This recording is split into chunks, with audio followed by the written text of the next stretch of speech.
Hello everybody, welcome back to another reading. Today we'll be reading Only This by Grim Baccaris. This game is submitted under the Gothic Novel Jam, and I'll be reading it today. This was actually meant for my first video, but as you can see, I'm only reading it now, and the reason is because the first time I tried to read it, I chickened out. Warnings: gore, unsettling imagery, and auto-cannibalism. So let's start. Dispatcher. 911, what's your emergency? Yeah, Mother of God.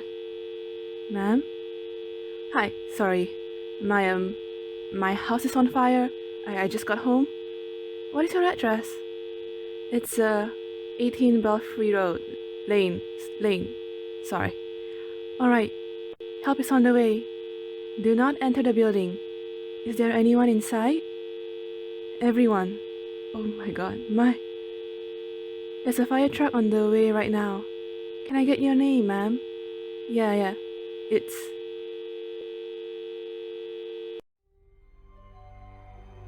There was a way down. You remember.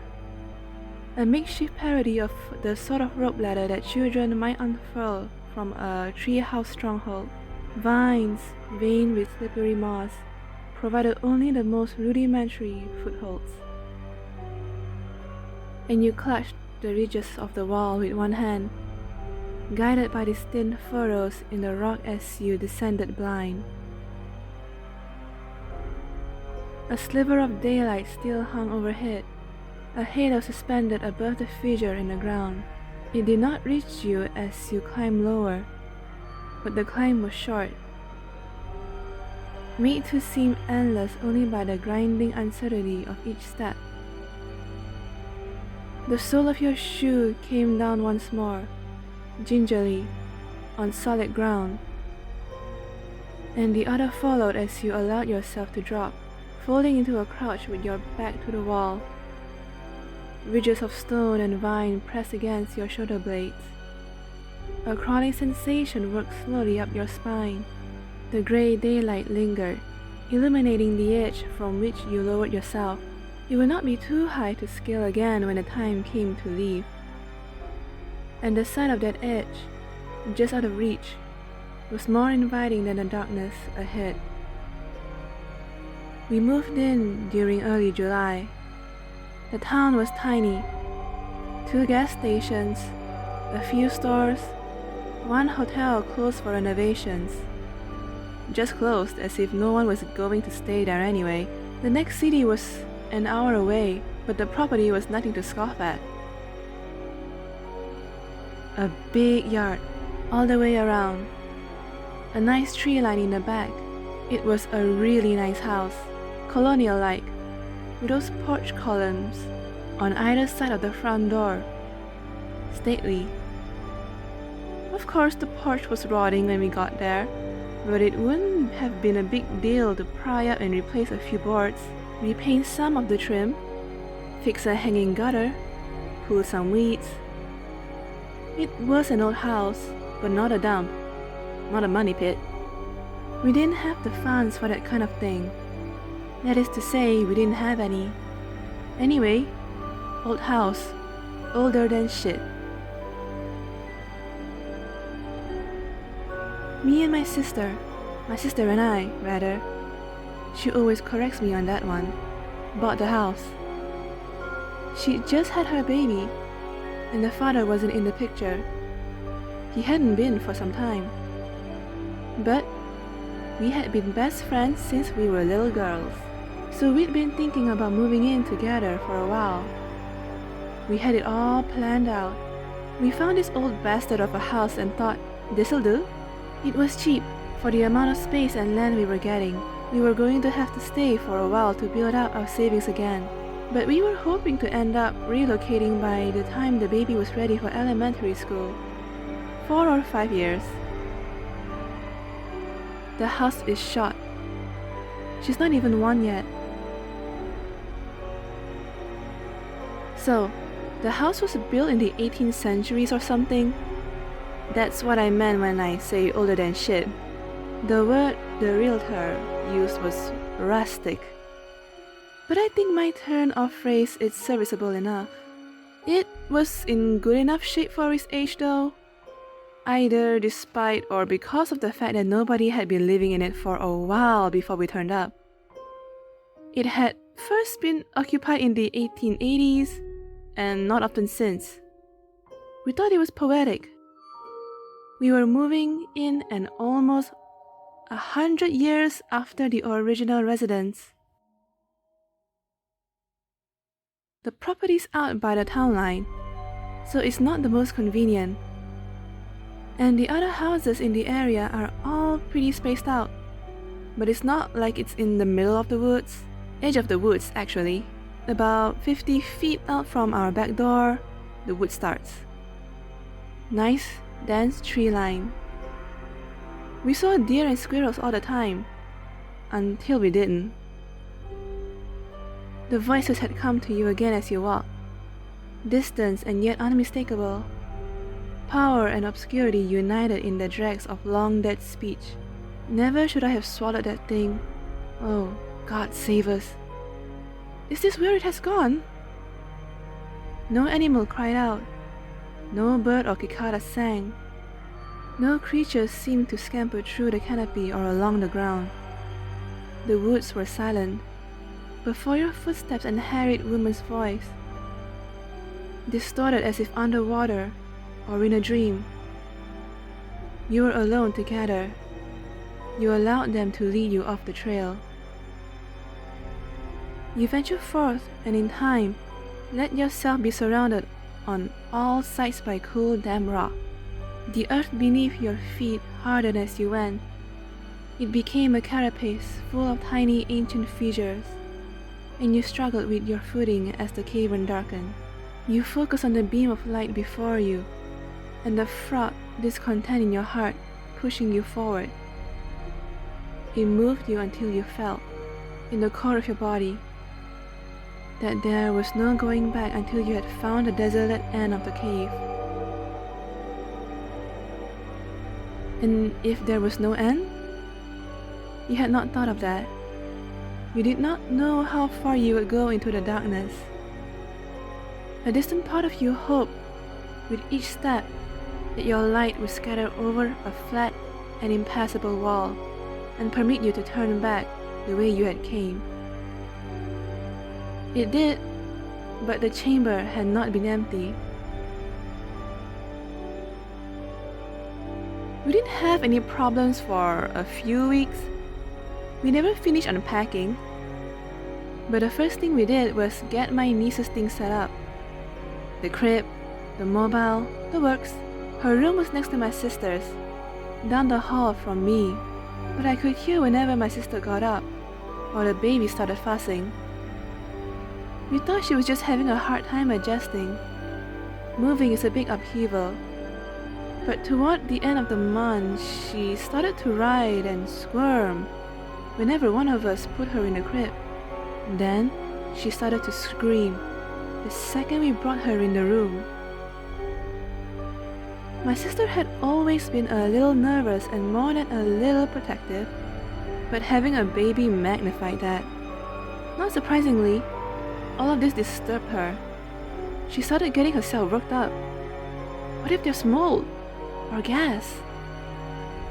They were bad questions, considering the age of the place. But I told my sister that I wasn't sure a baby was more reliable than an alarm or a handyman. For a moment, she looked at me with real contempt. "Be serious," she told me. God, I always hated when she'd say that. But she was always right. For a few more days, we went on trying to calm the baby down. There was nothing wrong with her otherwise. She spent the whole day happy as a clam, until it was time for a nap or time for bed. Then she'd cry and cry.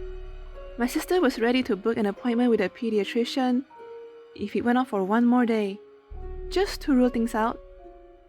Until then, she decided to spend the night next to the crib, and if she woke up crying again, Not a normal feeding cry or a changing cry, but that piercing, something's wrong shriek. The crib would move into Mom's room.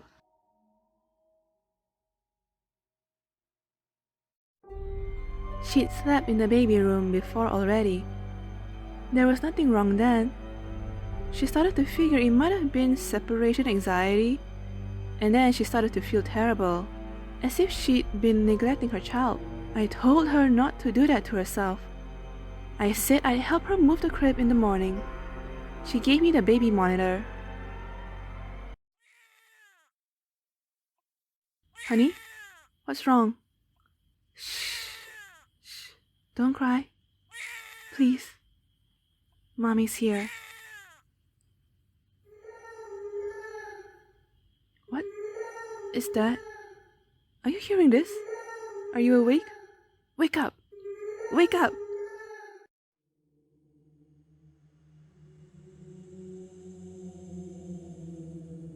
Fuck, I hate this. This is the part where I chickened out. And this is the part where it's making me second guess everything again. Oh god, oh god. Your words are not important. I only want to savor, to eat. For, Mother, I am so hungry, so very hungry. 'Tis you who took 'em in, foolish spinster. Did my countenance deceive you? So helpless and so small, looking abandoned, hungry. Oh, I am starving. I cannot bear this garbled talk, all sweet mother mine.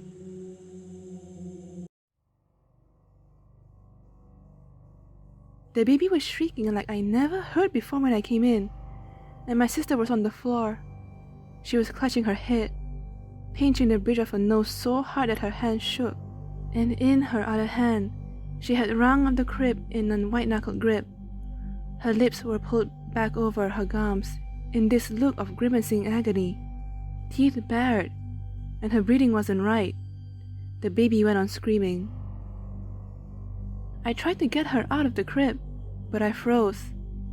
I felt like I had been punched in the gut, with none of the pain to go along with it, only an unrelenting nausea, a pressure in my stomach that worked up through my chest and into my throat, and sat fizzing and coiling in my head like static, like a storm. For a second I thought I was hearing interference on the baby monitor, like it was picking up someone's conversation in another house, or a radio cast or something. Nothing more. I listened, but I couldn't move. I couldn't do anything else. I felt like I would fall, and that we'd both be laid out on the floor and no one would be able to handle the baby. But for too long, I couldn't move. I stood still and tense, trying not to vomit. But all the while I was straining to hear that sound, that voice. It was a woman's voice, higher than mine or my sister's. A woman's voice with an English accent. Maybe more than one? I caught snippets of different tones, different timbres. There was a man's voice somewhere beneath the others, a juvenile masculine voice, not quite a child, not quite an adult, muffled and barely intelligible. It felt longer than it really lasted. The nausea faded quickly, and when I could move again, my sister had already lurched to her feet and grabbed the baby. I stood there lightheaded for a second, trying to make sense of what had came over us. We tried to forget about whatever it was, interference or shared hallucinations, or some kind of prank, for long enough to move the crib into my sister's room. But I kept thinking about it. I kept wondering, if the baby had heard the same thing I had. I kept the baby monitor. The next night was quiet, calm. No crying, no screaming. I went into the baby's room in the middle of the night, left the monitor behind in mine. I had never seen my sister like that as long as I known her. And I never heard my niece scream like that, though I hadn't known her for very long. I wondered if there really was a gas leak, or toxic mold or something. Mother mine, when will you give me the offal you promised? I am hungry. Begone from this house, devil. Naive, cruel mother. You do not understand how much I must consume. A demon, my love. Pay it no heed. Close your heart to it. Nasty mother, if you do not do as I ask, I shall scream and scream. Naughty mother, I am not your mother. It kept happening, always in that room. Sometimes faint, sometimes stronger. I kept going in and out all night, and for the next few days, trying different times and different points of the room. I wanted to be sure. I didn't say anything to my sister. I didn't want to worry her. She was still so shaken up. A couple of days later, I went outside to try to get my bearings. I thought it would clear my mind to sit out in that big yard, spend some time with nature, maybe do some walking in those woods where nothing would follow me. There was a patch of thinning, sun-baked grass at the edge of the porch, just past the stairs. As I walked by, I heard it again. The same woman. I almost tripped, half frozen for a second, startled and staggering in broad daylight. The sound was faint and muffled, like it was seeping out of the house or being carried off by the wind. I didn't want to hear it. I kept walking, past the patch of sunburned grass where I'd heard her, heading for the tree line instead. I walked for a while without any interruptions, and tried again to forget about it, if only for the time being. But I heard her again. Every so often down the trail, I would catch a snippet of a conversation. They grew in volume and clarity as I followed, until I could follow the conversation by ear while I followed it on foot. I walked in its echo, until the dirt and grass turned gravelly and dusty, and when I looked up, I was standing not far from the entrance of a wide, shallow-looking cave. Some sweet, rank smell surrounded the area. Just a forest, I told myself, only nature at work. A den, or a plant, or some predator's forgotten meal, and nothing more. The night after that, my sister opened her window to listen to the forest and enjoy the cool night breeze. But around 2 in the morning, I heard her whispering to me over the monitor. Something's walking around under my window. Like before, I told myself that it had to be a deer or a fox, an animal and nothing more. Some hungry and curious animal. You sure it's not a deer? Please, please, please, be serious. She sounded close to tears. 2 legs. I can hear it. She was right. Here's a package, ma'am. Thanks, Sorry, I've got it, thank you. Everything's alright, ma'am? Yeah, a little scared last night, that's all. Something happened out here? I think someone was walking around the house. We might call the... Are you the one with the baby, ma'am? I hadn't mentioned my niece to the mailman. He'd never seen her. Hadn't met my sister yet. Word travels fast in the little village, I guess. But I didn't like the way he asked. Like if the answer was yes, that would explain everything. He realized he'd upset me and apologized, told me to have a nice day. I didn't. It had begun to reek. The same cloying stench you detected at the entrance became more dire when there was no fresh air to wick it away, no scavengers to root it out its source, no sunlight to bleach and bake it dry. You knew the smell. It was rot, and offal, and roadkill, and death. It was organ meat and marrow. It was muscle and skin shredded from the bone. Your light strayed about the cavern as you walked, but you couldn't see the source. It was as if the smell had seeped into the walls, long after even the bones had crumbled to dust, been devoured, yet the air felt wet. It was humid with the musk of decay, too fresh and heavy to stem from that desiccated emptiness. Struggling not to sicken or to freeze, you push on, unconscionable and unconscious of the true danger at hand. You breathed the stench of rot. You took it into your lungs and exhaled death. The wall narrowed around you. For several minutes, you watched your feet as you walked on, minding carefully your footing. When you looked up once more, a wide low fissure gaped not far ahead. You approached it, marking how it extended and curved into the wall. The smell worsened, and you plucked the collar of your shirt over your nose as you ducked into the hole. The rock was so cold as to feel wet, and it squeezed your shoulders as you moved, crouching and dragging yourself through. Your flashlight jolted at awkward angles as you advanced. The passage was not longer than the length of your body. It was not difficult to enter, but would prove itself harrowing to leave.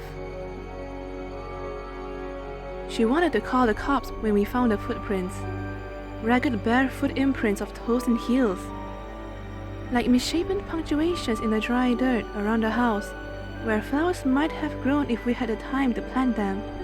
They looked human to her. I told her it might have been a homeless person, but that didn't comfort her. I saw the nervous glint in her eye. Not the one I've known since childhood. The what if you get hurt look. The what if we get in trouble look. It was a young glimmer of anxiety that had only turned out when my niece's father had. He's not worth wasting breath on. But I could read that look even before she asked if I thought he might have followed us, might have been fucking with the baby monitor, might have decided he wanted a daughter after all. I didn't think he'd have changed his tune, and I didn't see how he could have followed us. But I was ready to talk to him if he had. I keep a baseball bat by the front door for that purpose. But if those were his footprints, by some miserable stroke of bad luck, it looked like he was in bad shape. The prints looked too human for my sister, but not human enough for me. "You've got to be fucking kidding me," she said when she saw me heading out with my baseball bat and a flashlight. "No," I told her. "I'm dead serious." You followed the same path you had learned under the sunlight filtering through the wood summer canopy. In the same light as the day before, golden and bright, unthreatening, pastoral. You were not afraid of the voices when they surrounded you again. You heard their fear, and felt you were not alone. You were only bolstered by them, angry for them, hearing their tormented worries and woes. You were angry for them and for yourself and for your blood, overwhelmed by your desire to know what it was that had come, lurking too close for comfort. Often, the woman wept. At times, another woman's voice joined her, a soothing contralto whispering words of endearment. "Darling, please, come to me." Do not follow the wretched thing. I will not see you enter such a place. Come away." The other woman's anguish seemed to soften.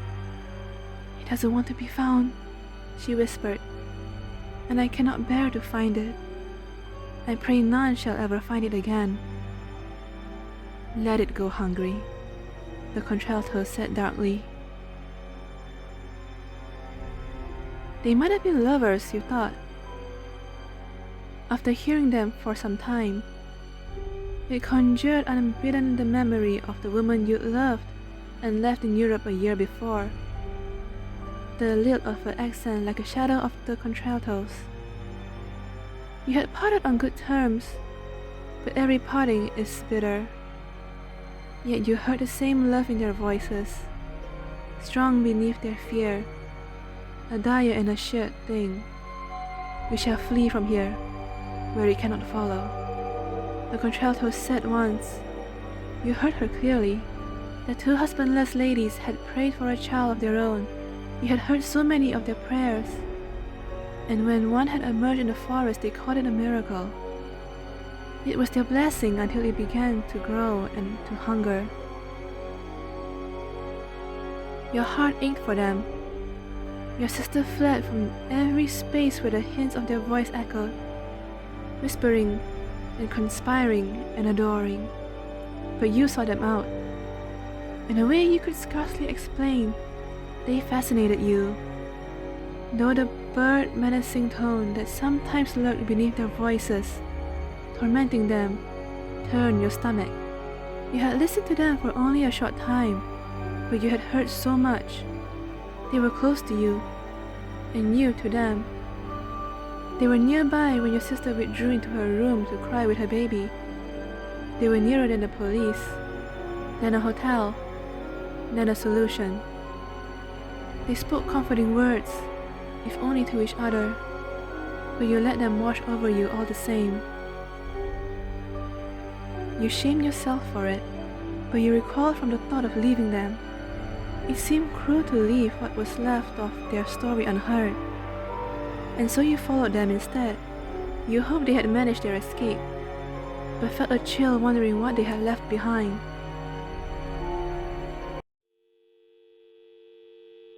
"I think I'm reporting a missing person. Can you tell me their name and description, ma'am? My sister went into the woods and hadn't come back all night. We live at... Name and description, ma'am? Oh, Christ. I'm so sorry. I'm so embarrassed. She must have just came home. I'm so sorry for wasting your time. Is there a fine for this kind of thing?" "No, that's all right, ma'am. You have a safe evening. Thank you. Have a good night." The spelunking was not my finest moment. I was in there for longer than I meant to be, wandering around, thinking it was shallower than it was, and that I was closer to the entrance than I seemed. I was too furious to stop myself, so consumingly angry, and so on edge from those voices, that I kept pushing. I really don't know what came over me, even now. I felt like there was something to find, some blood to follow. The woman's voice died out once I dropped into the cave. I didn't realize it for a few minutes, until I started to miss them. I walked and listened for a while, waiting to hear them again. The place stank, and I squeezed myself through a hole half my height, thinking for some fucking reason that they might return if I went deeper in. Found some specific place inside. But they didn't. That's when I wanted to turn back. But in the next instant I stepped on something that crunched. It was a den. A haphazard nest in some obscure crevice of the earth, rank and musty.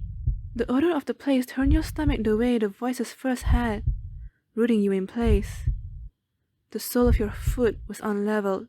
Your weight sat upon a pile of what your flashlight revealed to be minute bones, gathering mold and crushed like shattered crockery. You raised the light by degrees, your movements tense and unnatural.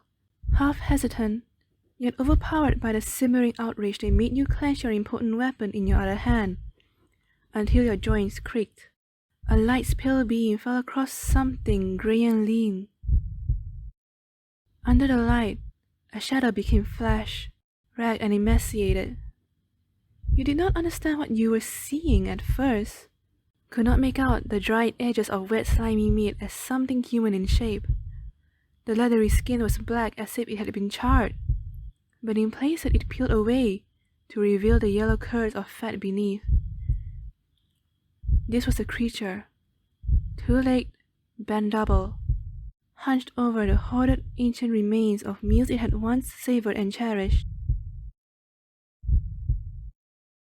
It was covered in wounds, where its starving body retained the most fattened meat. Great gouges were torn from it, from the thighs and the arms and the torso. Some wounds, sleek, with white film, had gone untouched for some time. Others were a sickly, orange-tinted red, as if worried at without pause. Blue veins stood out under the darkness-bleached skin, branching deep beneath the surface. Its breathing was labored, the hints of its voice emerging in keening wheezes, pitched somewhere between the softness of a child and the harshness of an adult. Its toothless mouth gaped. If it had once possessed the ability to speak, it could scarcely use it any longer. This was no longer a fanged creature of silver tongue or clever tricks. It was a starving animal, hungry and furious, and nothing more. Its hands scrabbled at the ground before flying to cover its black, glistening eyes.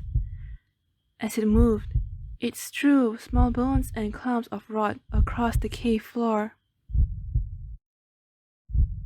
Again you froze. For a few crucial moments, the heat of your anger abandoned you.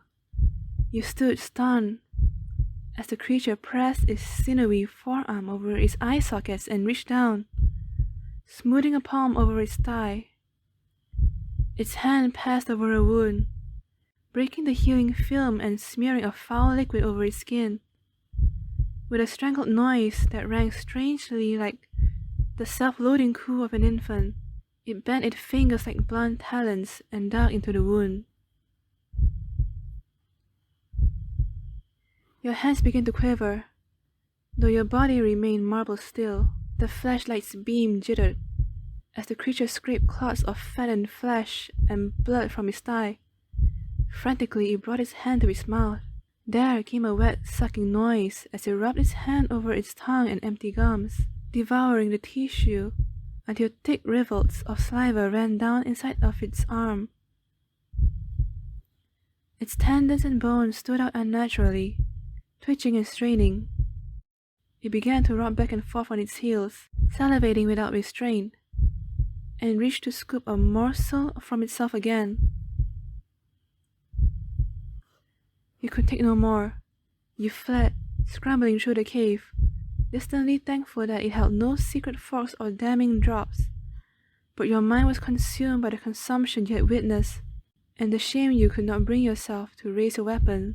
With the cave entrance in sight, and the sound of lopping flat footsteps behind you, you clung to the wall and vomited.